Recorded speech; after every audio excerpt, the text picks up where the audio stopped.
Selamat pagi saudara-saudara yang dikasih Kristus, jumpa lagi dalam renungan pada pagi hari ini. Namun sebelumnya kita bersatu di dalam doa. Damai sejahtera Allah yang melampaui segala akal, itulah yang akan memelihara hati dan pikiran saudara-saudara dalam Yesus Kristus Tuhan kita. Amin. Firman Tuhan pada pagi hari ini tertulis di dalam Yesaya 44 ayat 21. Ingatlah semuanya ini hai Yakub, sebab engkaulah hambaku, hai Israel. Aku telah membentuk engkau. Engkau adalah hambaku, hai Israel. Engkau tidak kulupakan. Demikian firman Tuhan. Saudara-saudara yang dikasih Kristus, panggilan untuk mengingat. Allah memanggil umatnya, di sini disebut Yakub dan Israel, untuk mengingat segala perbuatan dan janjinya. Dalam konteks Yesaya 44, sebelumnya Allah menegaskan kuasanya sebagai pencipta dan pembebas yang tidak tertandingi oleh berhala-berhala. Yesaya 44 ayat 6-20. Mengingat karya Allah adalah fondasi iman yang teguh. Saudara-saudara, sebagai orang percaya, kita dipanggil untuk senantiasa mengingat kebaikan, kesetiaan, dan penyertaan Tuhan dalam hidup kita, terutama melalui karya keselamatan di dalam Kristus. Ketika kesetiaan dianggap sebagai kelemahan, orang lebih memilih kepentingan diri daripada komitmen kepada Tuhan. Di tengah dunia yang lupa Tuhan, kita dipanggil untuk menjadi generasi yang setia, yang selalu mengingat dan mengasihinya.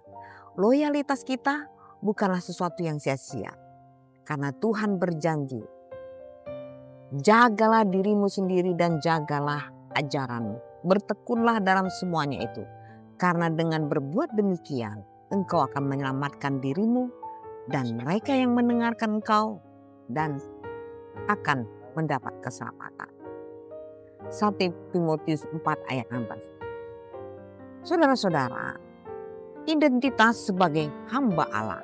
Engkau adalah hambaku, hai Israel.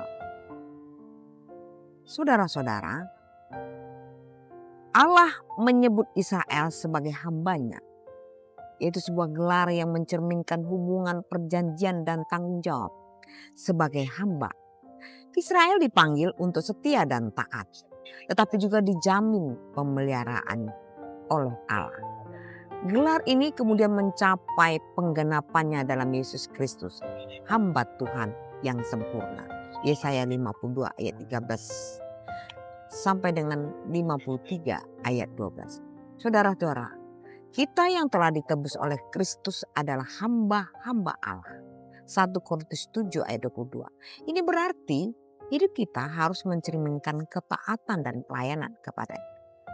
Kemudian kepastian pemeliharaan Allah.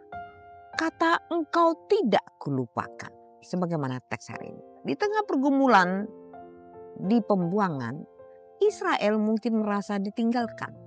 Namun Allah menegaskan, engkau tidak kulupakan.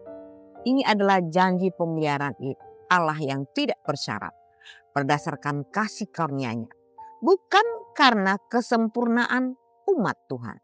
Yesaya 49 ayat 15 dan 16. Dunia menawarkan banyak godaan, kesibukan, kesenangan sementara, dan kehidupan yang berpusat pada diri sendiri. Sehingga banyak orang melupakan Tuhan, sumber kehidupan mereka. Saudara-saudara, di saat kita merasa sendirian atau jauh dari Allah, firman Tuhan ini mengingatkan bahwa Dia tetap setia. Kita berharga di mata Tuhan dan Ia tidak pernah meninggalkan kita. Ibrani 13 ayat ini.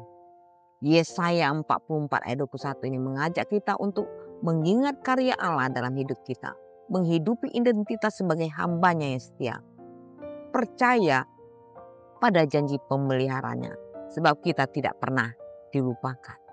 Jika kita tidak setia, Dia tetap setia, karena Dia tidak dapat menyangkal dirinya sendiri.